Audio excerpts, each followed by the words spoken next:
Bom dia, Rafael Bizinha, estrategista Santander Private Bank, 31 de agosto. Essa semana todo mundo vai ficar bastante atento aí à divulgação do PIB do segundo trimestre aqui no Brasil. A expectativa é de uma contração da ordem de 9% na comparação com o período imediatamente anterior. Mas essa queda de 9% ela é bem melhor do que os 11% de queda esperados há alguns meses ou algumas semanas atrás. Tá? Então a recuperação continuada aí de alguns indicadores entre maio, junho, julho, ela vem colaborando, para que os analistas ajustem as projeções e as expectativas aí para patamares melhores, em termos de evolução do PIB. Tá?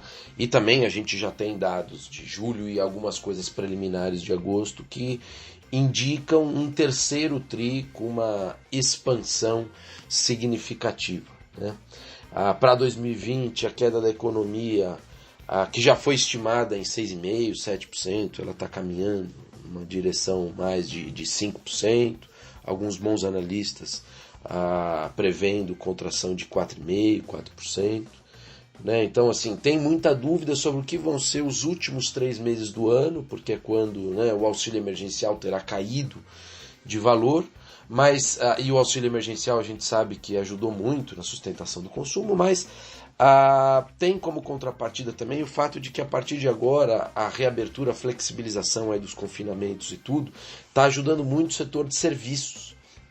Então, assim, os serviços prestados a famílias, as famílias, então pensa restaurante, manicure, pedicure, coisas desse gênero, de entretenimento, que estavam muito paradas, essas aí elas estão reacelerando, então elas podem compensar também perdas em outros segmentos e ajudar na evolução positiva do PIB ainda aí mais por fim do ano. E a gente tem que lembrar também que o setor de serviços ele é mais intensivo em mão de obra e nesse sentido ele também vai contribuir para o aumento de contratações. Lembrando que no mercado de trabalho a gente já está vendo algumas estatísticas de aumento de vagas formais de trabalho sendo constituídas.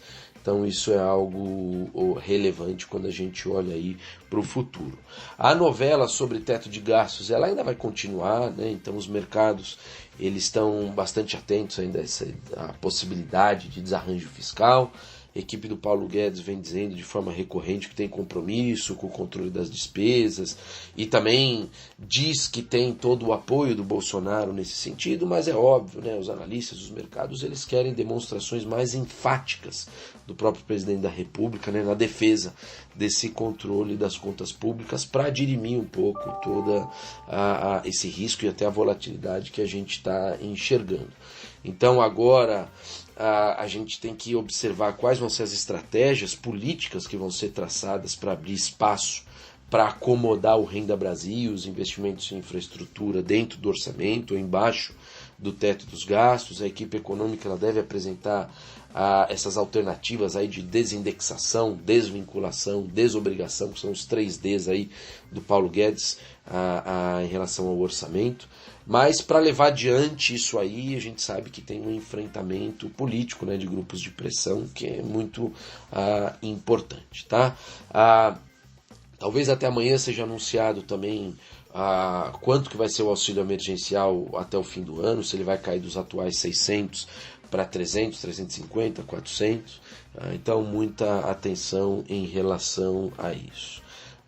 A gente viu os mercados aí no fim da semana passada melhorando um pouquinho, então as taxas prefixadas que estão muito voláteis, elas voltaram a recuar entre quinta e sexta-feira, o câmbio também teve alguma apreciação aqui, mas nesse caso também da moeda colaborou bastante eventos externos, em especial aquela coisa de Banco Central americano anunciar um regime de meta de inflação média, o que significa que o Fed, o Banco Central dos Estados Unidos, ele concorda com deixar os juros muito mais baixos, mesmo que o mercado de trabalho já esteja muito apertado e mesmo que a inflação já esteja em 2%, permitindo que a inflação vá além dos 2%. Então, se a taxa de juros pode ser acomodada por um horizonte mais longo, isso é mais estimulativo lá fora e deveria subtrair valor do dólar contra as demais divisas né? Então é isso que a gente viu entre quinta e sexta-feira. Moeda americana, ela perdeu contra muitas outras moedas no mundo. O real também se beneficiou disso, mas também como a nossa moeda já tinha sofrido muito mais, ela acabou também recuando numa intensidade um pouquinho mais forte nos últimos pregões, mas a gente sabe bem como é, não dá para caracterizar isso como inflexão de tendência a nosso favor. É preciso observar com bastante cautela. A gente sabe que isso aí se inverte da noite para o dia, tá?